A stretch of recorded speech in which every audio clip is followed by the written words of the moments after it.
Salamat po sa Panginoon na tayo po ay hanggang ngayon ay mayroong banal na kasulatan. Kung inyo pong pag-aaralan ang history, naranasan ng banal na kasulatan sa persecution during the time of Emperor Diocletian, year 303 AD. Ang kanya pong decree ay to wipe out Christianity.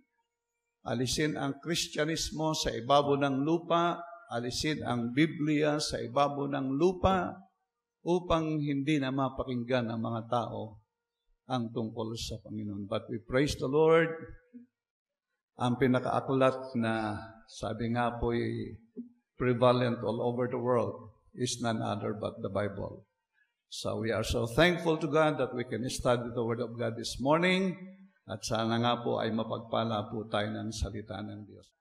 Dito po sa Book of Acts, chapter 4. Ang babasahin po natin ay mula sa talatang 7 hanggang sa talatang 12. Yan po yung ating text na babasahin. At nang kanilang mailagay na sila, ang mga apostol po yung sila, sa gitna nila, ay sila'y tinanong, sa anong kapangyarihan o sa anong pangalan ginawa ninyo ito? Na magkagayoy si Pedro na puspos ng Espiritu Santo ay nagsabi sa kanila, kayong mga pinuno sa bayan at matatanda, kung kami sa araw na ito ay sinisiyasat tungkol sa mabuting gawa na ginawa sa isang taong may sakit, na kung sa anong paraan gumaling siya. Verse 10. Talastasin niyong lahat at ng buong bayan ng Israel na sa pangalan ni Jesucristong taga Nazaret na inyong ipinako sa krus, na binuhay ng Diyos na maguli sa mga patay, dahil sa Kaniya ay nakatindig ang taong itong na sa inyong harap na walang sakit.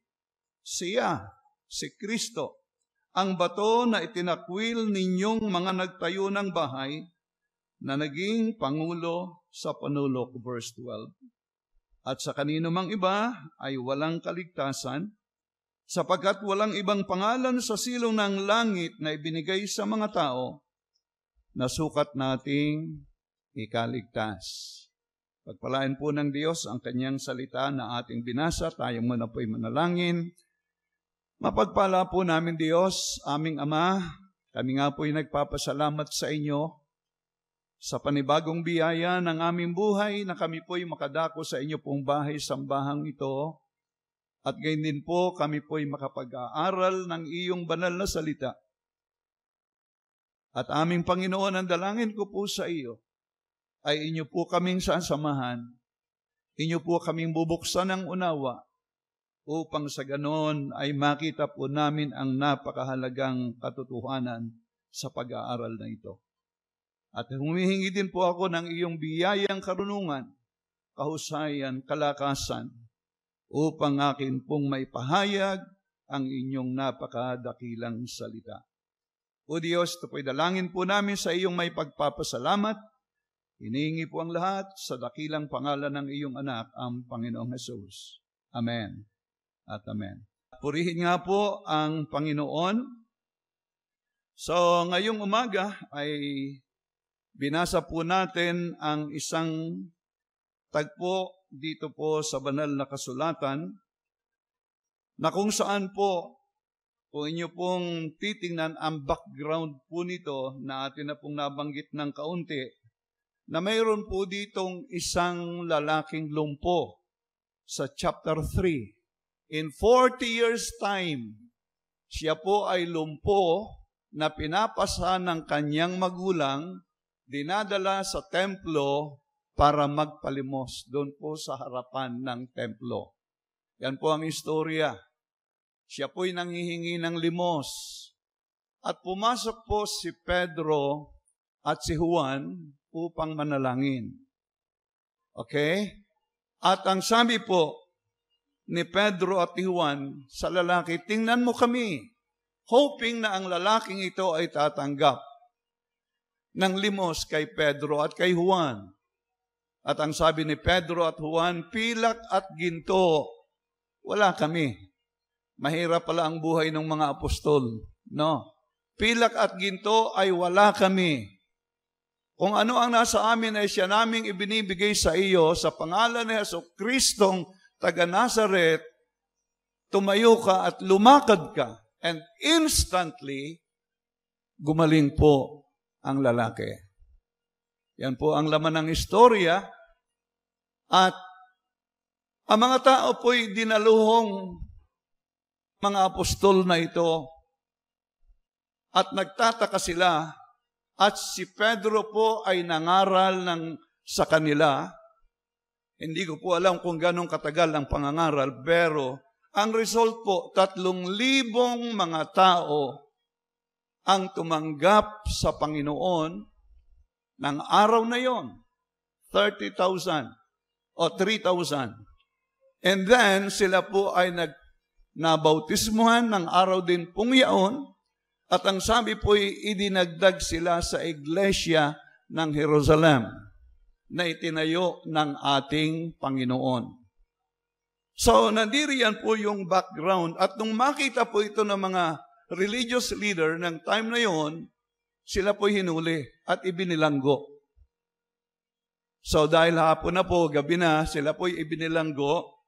At kinabukasan nga po, yun pong binasa natin sa verse number 7, tinanong na sila, sa anong kapamahalaan, sa anong kapangyarihan ninyo, anong pangalan ninyo ginagawa ang kapangyarihan ito?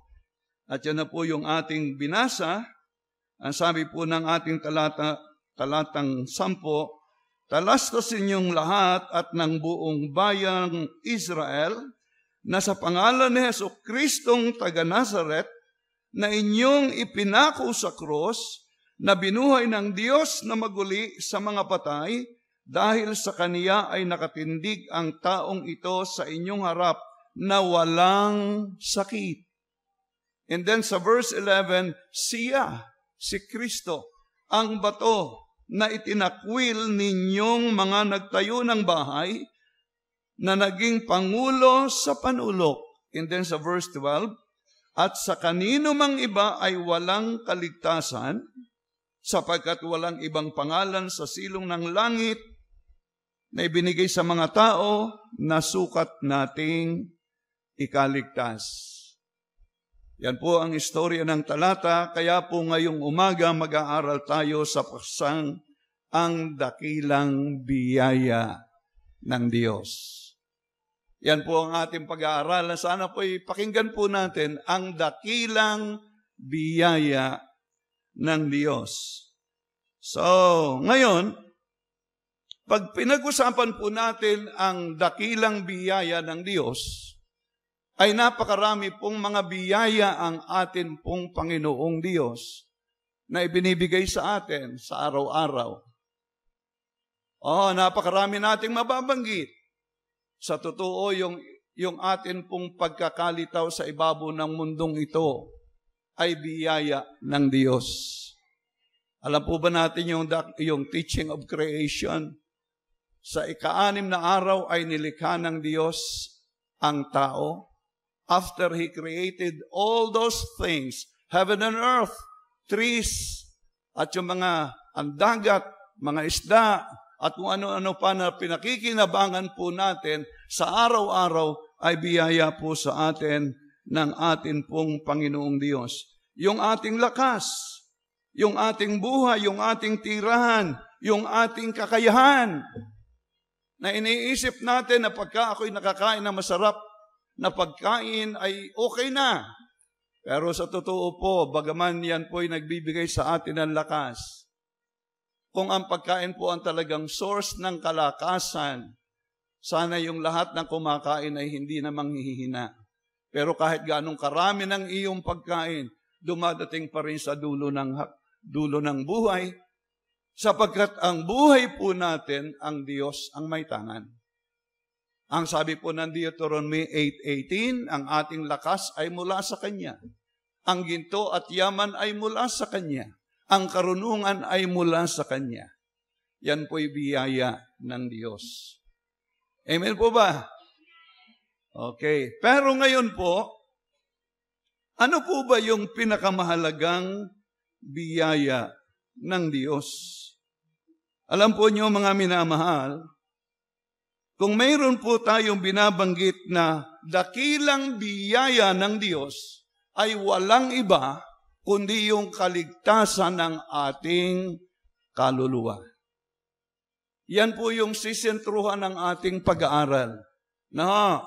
Nabanggit ko na po yung ibang mga biyaya, pero ang nais ko pong pansinin dito sa atin pong bahaging ito ay yun pong kaligtasan na ibinibigay po ng ating Panginoong Diyos. Sapagkat ito po yung pinakamataas na biyaya. Kung inyo pong papansinin, ang Juan Kapitulo 3, talatang 16 hanggang 18, ang sabi po ng talatang ito ng Panginoong Hesus mismo, sapagkat gayon na lamang ang pagsinta ng Diyos sa sanglibutan, na ibinigay niya ang kanyang bugtong na anak. Ang sino mang sa kanya'y sumampalataya ay huwag mapahamak, kundi magkaroon ng buhay na walang hanggan. Yan po ang sabi. Upang ang sino mang sa kanya'y sumampalataya ay huwag mapahamak. Actually, impyerno po yung kapahamakan diyan. Kundi magkaroon ng buhay na walang hanggan. For God so loved the world that He gave His only begotten Son. What is the very purpose of God sending His Son dito sa lupa? Ang sabi po ng talata, upang ang tao ay magkaroon ng buhay na walang hanggan. Verse 17, for God sent not His Son into the world to condemn the world, but the world through Him might be saved. Pagdating po sa verse 18, ito po yung sabi ng talata. Verse 18 ang sabi po, ang sumasampalataya sa Kaniya ay hindi hinahatulan. Ang hindi sumasampalataya ay hinatulan na. Meron ng hatol. Okay? Sapagkat hindi siya nanampalataya sa pangalan ng bugtong na anak ng Diyos. Meron na palang hatol. Kumbaga, hinihintay na lang natin ang dulo ng ating buhay dito sa lupa upang ang tao ay dalhin na ng Diyos doon sa kapahamakan sa impyerno. Kaya po tayo po yung mag-aaral ngayon nga po sa paksang ito na sinasabi po natin ang dakilang biyaya ng Diyos. Okay?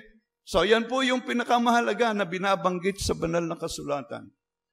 Alam po nyo, ang mga tao po ay ang sentro ng kanilang buhay dito sa buhay na ito ay ang kanilang sarili.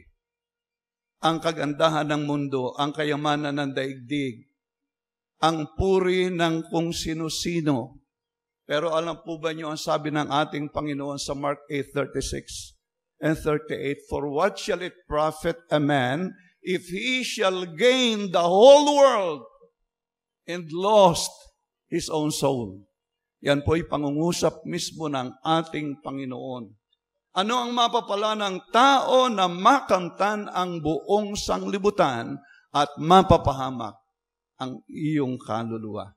Ibig sabihin ng Panginoon, kung merong pong pinakamahalaga sa buhay natin, sa buhay mo, sa buhay ko, ay hindi po ang kayamanan ng mundo, kundi ang kaligtasan ng kaluluwa mo. Kaya po atin itong ibinabahagi ng malinaw upang sa ganon, mamula tayo sa katotohanan, yun pala ang itinuturo ng Panginoon. Doon po sa Luke 16, meron po diyang istorya ng rich man from verses 19 to verse 28. Now, makikita po natin dito na mayroon nga isang taong mayaman na siya nagdaramit ng kulay obe at masilang lino at sa araw-araw ay kumakain ng sagana. Alam po ba niyang mayamang yan? Yan po ay hari. Tuloy natin basahin. At isang pulubi na ang pangalay Lazaro, lipos ng sugat ay nilalagay sa kanyang pintuan. At naghahangad na mapakain ng mumo na nahuhulog mula sa dulang ng mayaman.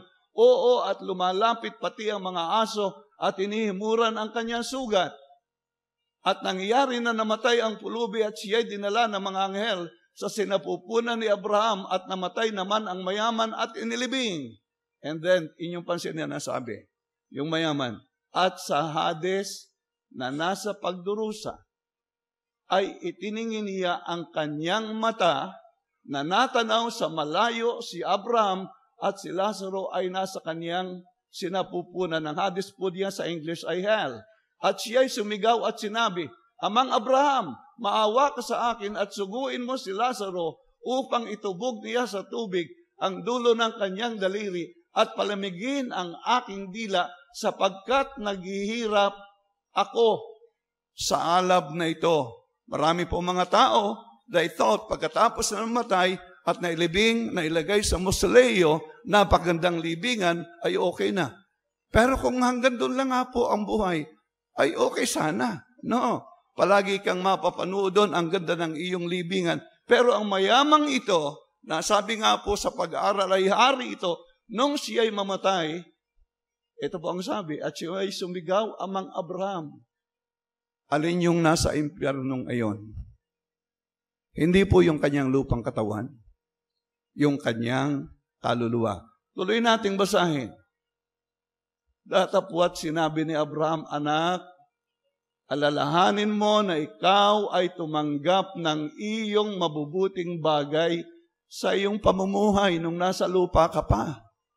At si Lazaro sa gayon ding paraan ay masasamang bagay, datapwat ngayon ay inaaliw siya rini at ikaw ay nasa kahirapan.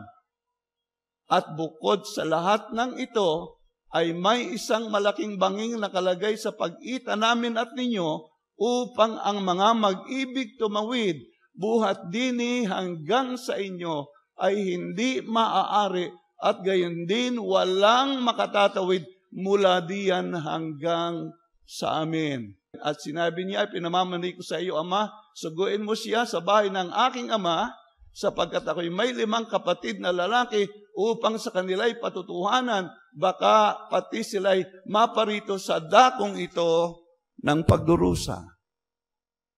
Mga minamahal, atin pong binasa ito po'y mismong tala ng banal na kasulatan. Ano po ang aking ipinauunawa? Yes, masarap na mabuhay na nagtataglay ng mga biyaya sa buhay na ito. Pero kung ang atin po lamang iniisip ay ang bagay na ito at wala yung kabilang buhay, sabi nga ng aking kinote na verse kanina, anong mapapala mo na makamtan mo ang lahat ng yan? At paimpyerno naman ang iyong kaluluwa.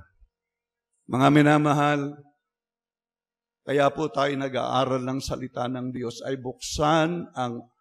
upang buksan ang ating kamalayan tungkol sa pagtuturo ng atin pong Panginoong Hesus. So nandiriyan po, marami po akong talata rito, pero isa po yan sa ilustrasyon. Yan po ay tunay, hindi po yan istorya lang. Yan po, naririyan si Lazaro, naririyan si Abraham, naririyan ang mayaman. Yan po yung Old Testament story na binanggit ng ating Panginoong Hesus. Ganong katagal na. At kung atin pong pag-aaralan ang kanya pong kaparusahan as stated in Matthew chapter 25, verse 41 and 46, He will be there forever and ever. Mga minamahal. So, yan po yung aking unang bahagi ng pagpapaunawa, mga kapatid, mga minamahal na mga bisita. Kung inyo pong titingnan ang pagtuturo ng Diyos sa atin, hindi po ang ating itinataas dito sa Good Shepherd ay ang simbahan. Wala po tayong dinadakilang tao rito sa church. Okay? Ang atin pong itinuturo dito ay ang aral ng ating Panginoong Hesus. At tulad po ng ating binabanggit, ang pinag-uusapan po natin ay ang tungkol sa dakilang biyaya ng Diyos, at ang dakilang biyaya ng Diyos sa iyo pinakadakila ay walang iba kundi ang kaligtasan ng ating kaluluwa. Amen po ba? Yan po ang pinakamahalaga. Sino man tayo, anumang antas ng ating kalagayan sa buhay na ito, tulad ng mayamang ito, hari ito, nakakalungkot ang naging hantungan ng kanyang buhay. And I hope, ayaw natin pumunta sa kaparusahan. Yes po, walang sino man sa atin ang magnanais dumako roon. So, sa una po ay atin pong ipinauunawa ang bahaging ito. Dakilang biyaya ng Diyos sa ating buhay. Bakit natin kinakailangang tanggapin ang dakilang biyaya ng Diyos sa ating buhay? Alam po ba ninyo ang sabi po ng banal na kasulatan? Yung iniisip natin kung sino tayo, ang banal na kasulatan po ay nagsasabi ng tuwiran kung sino tayo sa kanyang harapan. Buksan po natin ang Roma Kapitulo 3. Romans chapter 3, verse 10. Okay? Ito po ang sabi ng talata, ito po ay ayon sa standard ng ating Panginoong Diyos. The righteous, judge, holy. Ito po ang sabi, verse 10. Gaya ng nasusulat. Ibig sabihin po, yan po ay recorded na sa banal na kasulatan. Walang matuwid, wala kahit isa. Verse 12, silang lahat ay magkakasamang nawala ng kasaysayan, walang gumagawa ng mabuti, wala kahit isa. Pagbabasahin po natin yan hanggang verse 18. According sa standard ng Diyos, wala pong pasado.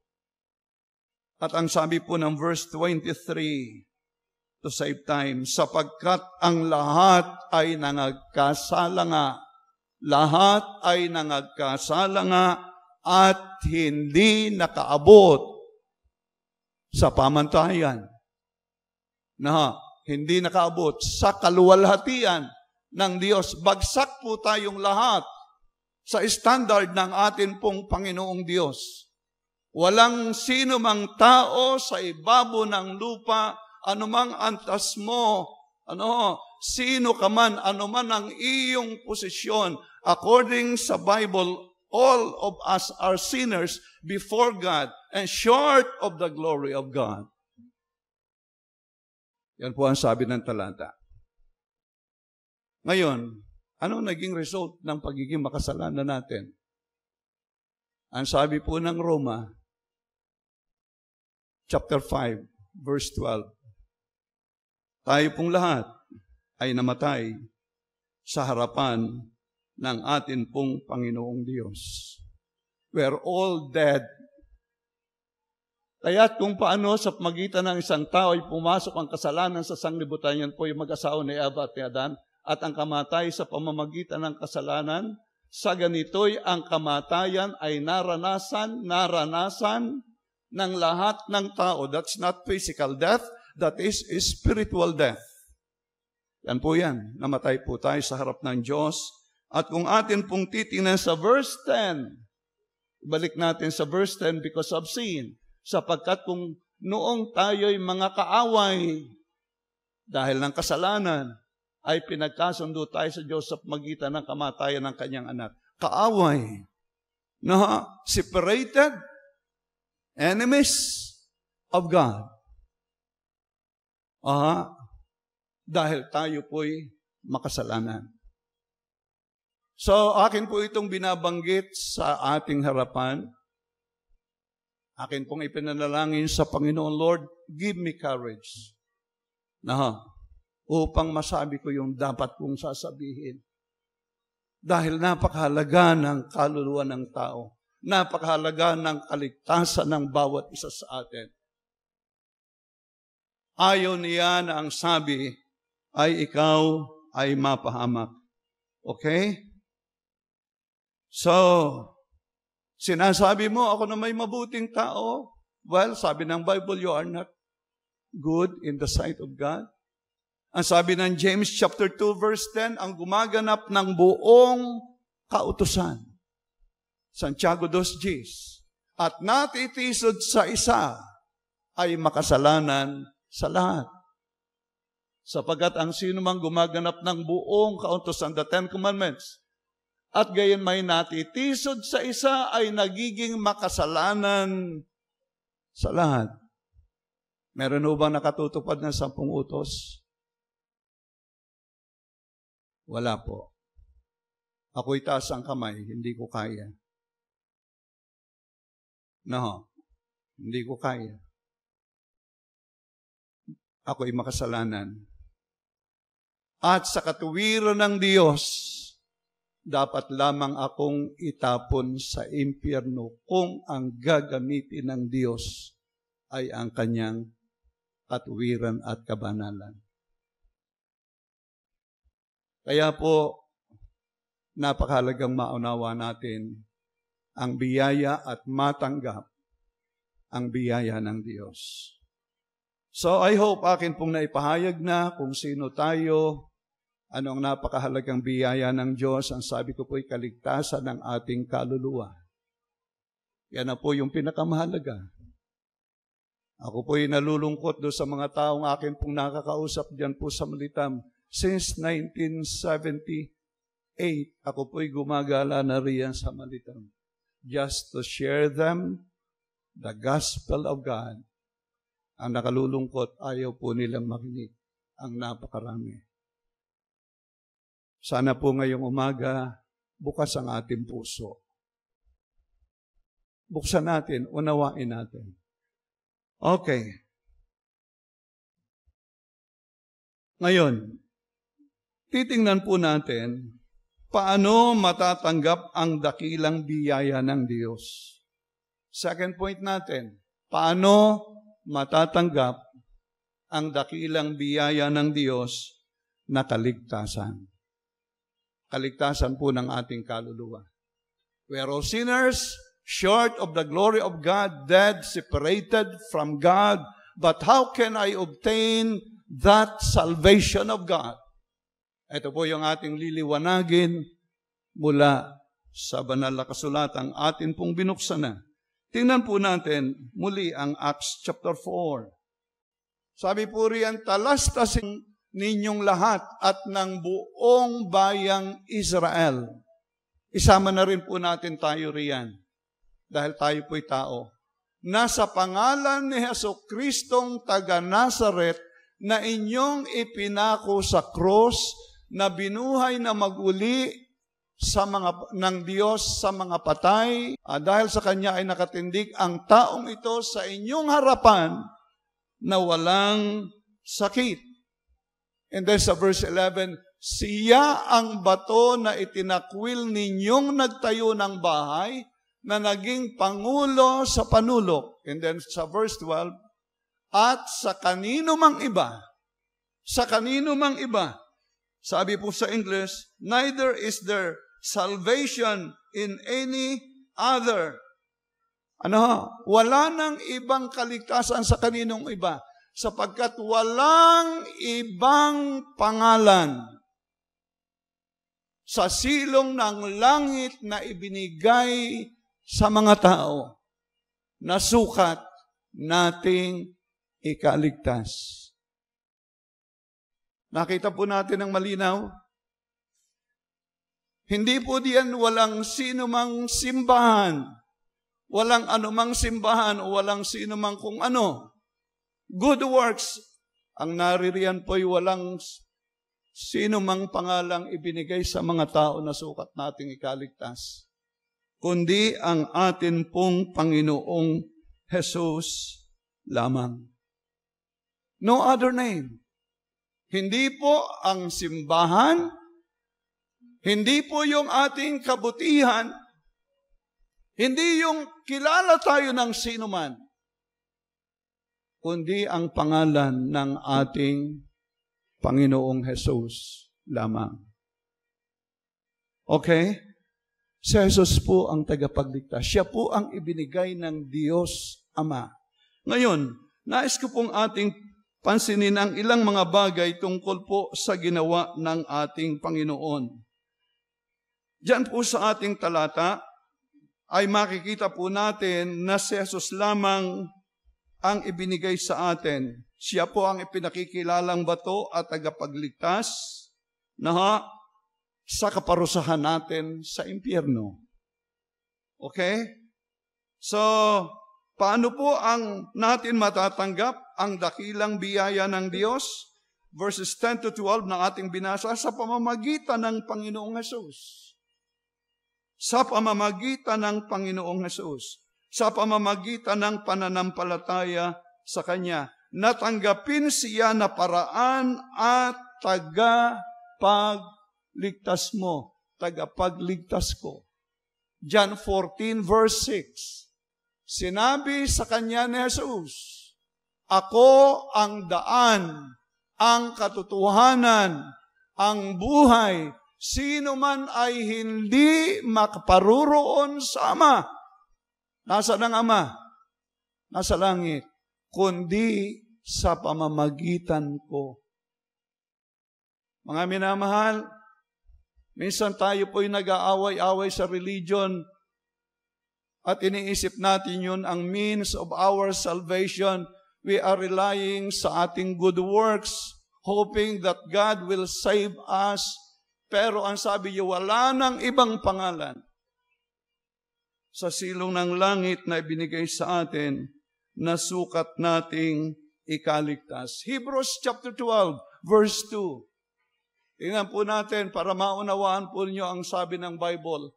Namasdan natin si Jesus na gumawa at sumakdal ng ating pananampalataya. Sa English po, looking unto Jesus, the author and the finisher of our faith. Yan po ang sabi. Who for the joy that was set before Him endured the cross, despising the shame, and is sat down at the right hand of the throne of God. The author and finisher of our faith.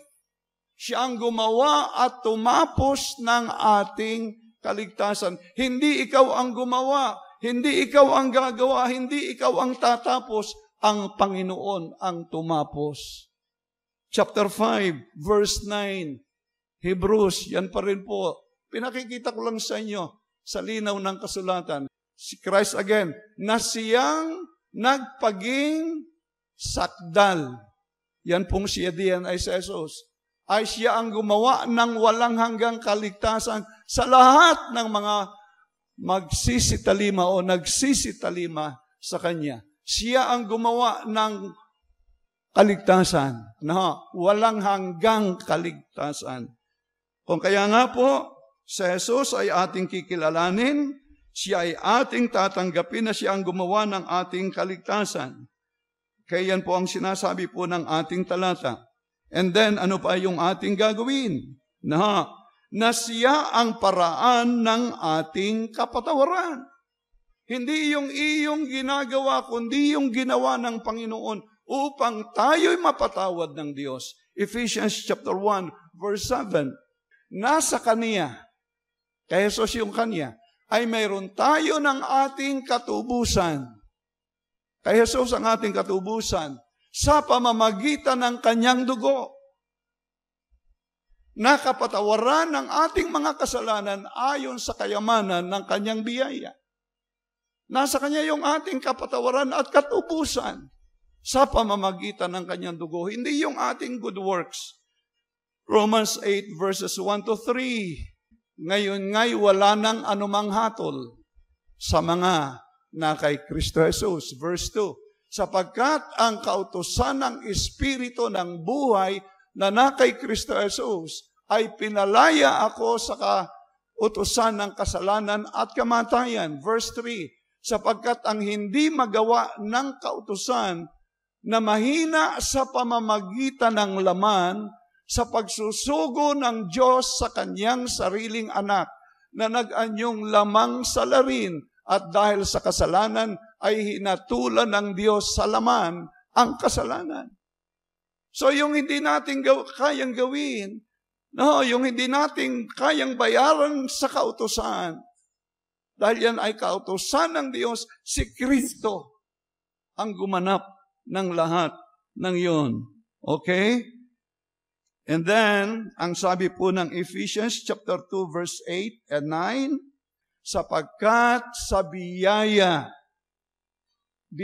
po, hindi bili, sapagkat sa biyaya kayo'y nangaligtas sa pamamagitan ng pananampalataya at ito'y hindi sa inyong sarili, ito'y kaloob ng Diyos. Verse 9, hindi sa pamamagitan ng mga gawa upang ang sinuman ay huwag magmapuri. Biyaya po ang kaligtasan.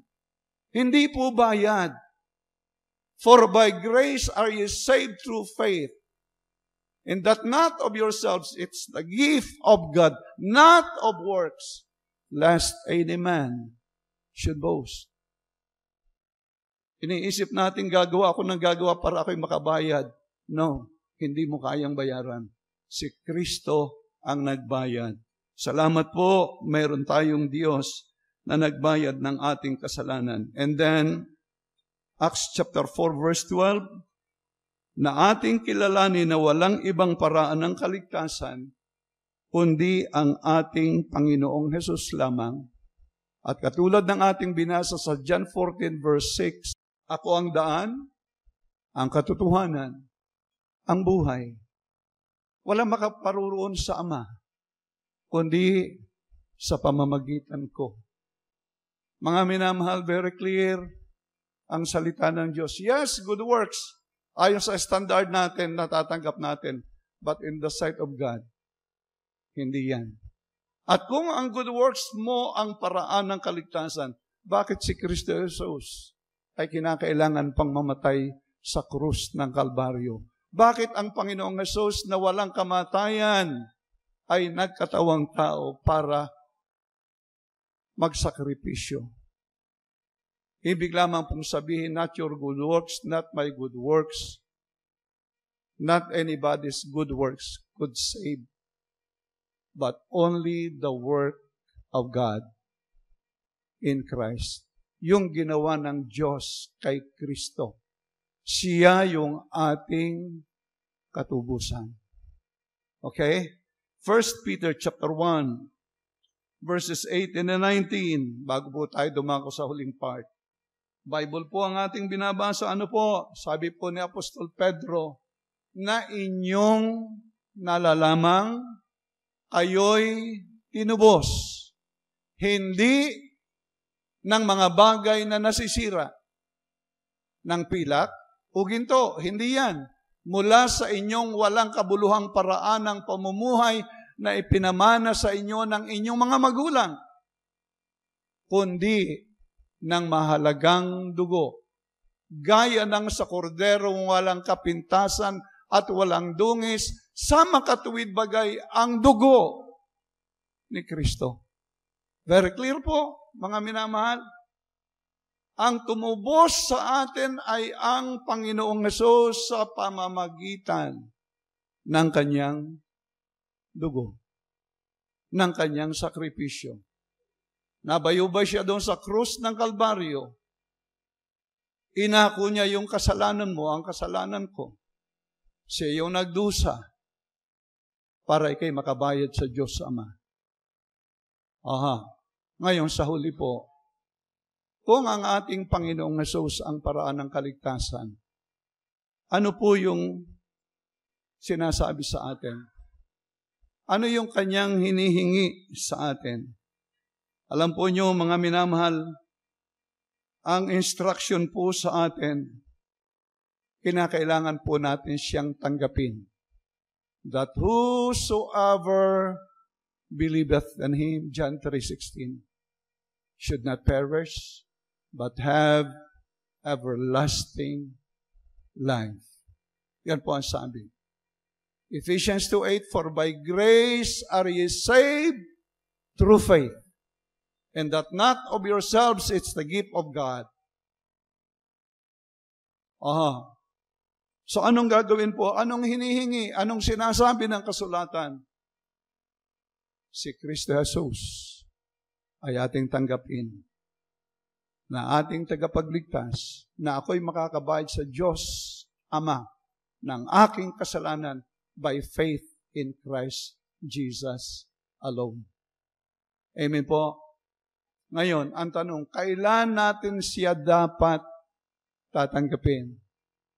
Naalala ko po yung aking teacher sa Bible School. Siya ay nangangaral doon sa plaza ng Tanay Rizal. Meron doon isang lalaking lumapit sa stage. Pastor Gavino, pag ako po ay matanda na, saka ko na lang tatanggapin si Jesus.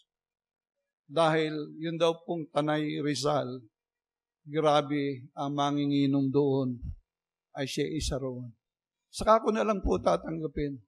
Pero pag uwi niya sa kanyang bahay, dumaan siya sa pilapil ng kanilang palaya, nakagat ng ahas. Hindi na inabot ng pagtanda. Ngayon, ano po ang sabi ng banal na kasulatan? 2 Corinthians chapter 6, verse 2. Ang sabi po ron, now is the accepted time. Ngayon ay sabi rito, for He saith, I have heard thee in a time accepted, in the day of salvation have I so called thee. Behold, now is the accepted time. Behold, now is the day of salvation. Now is the day of your salvation. Yan po ang sabi ng talata. Ang sabi po ng James chapter 4 verse 14, ang buhay natin ay katulad lamang ng singaw. Iniisip natin bukas, makalawa, mahaba pang panahon, bata pa ako. Pero ang sabi ng Panginoon, ang buhay mo ay tulad lamang ng singaw. Sabi ng Proverbs 27 verse 1, huwag mong ipaghambog ang kinabukasan sapagkat hindi mo alam ang idudulot ng mga yaon. Bago po kami pumarito, ako'y naliligo, nakikinig ng balita habang nakain din. 6 na bata ang patay sa sunog.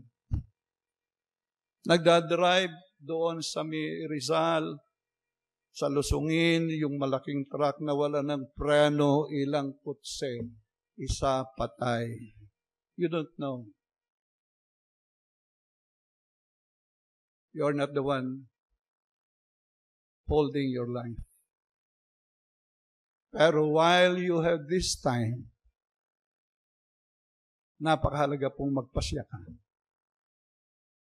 upang tanggapin mo siya. Lord, I'm a sinner. Makasalanan po ako. I'm not righteous. Hindi ako pasado sa standard mo. Pero salamat po, Panginoon. Ikaw ang aking manunubos. Ikaw ang aking tagapagligtas. Ang Diyos ay nag-o-offer sa kanino man sa atin. Ayaw niya na ikay mapahamak. Ang iyo lamang sasabihin, yes, Lord, ikaw po ang aking tagapagligtas. Makasalanan po ako. Alam kong ikaw ay namatay sa krus dahil sa aking kasalanan. Tinatanggap kita sa aking puso at nagsisisi po ako sa aking kasalanan sa umagang ito. Alam po ninyo kung buong puso mong sasabihin ito sa Panginoon, sa iyong puso, this time, you can be forgiven, you can receive that assurance of salvation na ini-offer ng Panginoong Jesus. Ang sabi po ng John 10:28, sila'y binibigyan ko ng walang hanggang buhay at kailanmay hindi na sila malilipol pa.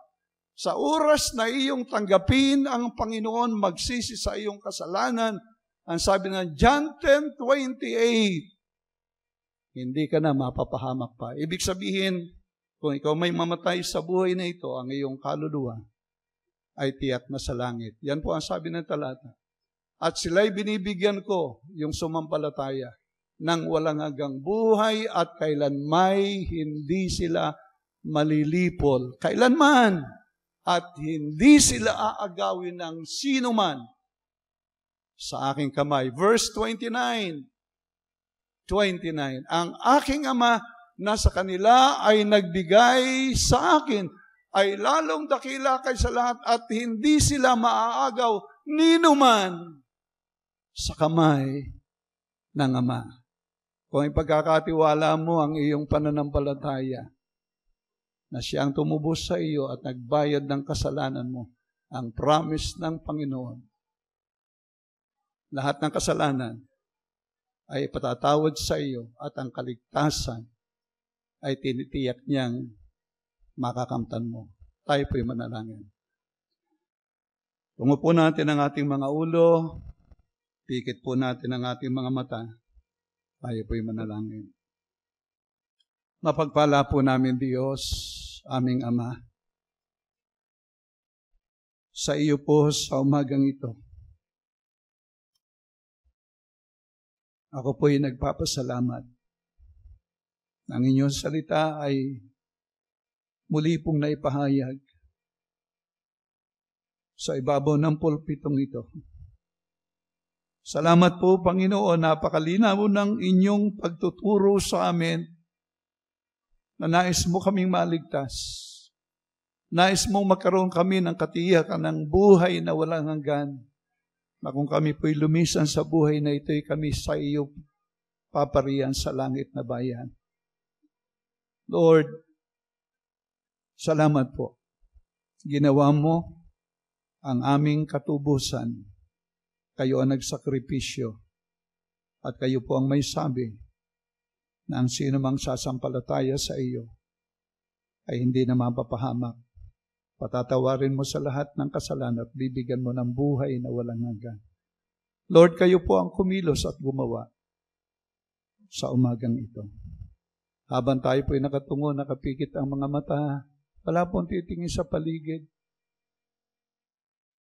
Ang aking paanyaya sa iyo ngayong umaga, nais mo bang tanggapin si Jesus bilang iyong sariling tagapagligtas? Lord, ako po'y naniniwala na ikaw ang aking tagapagligtas.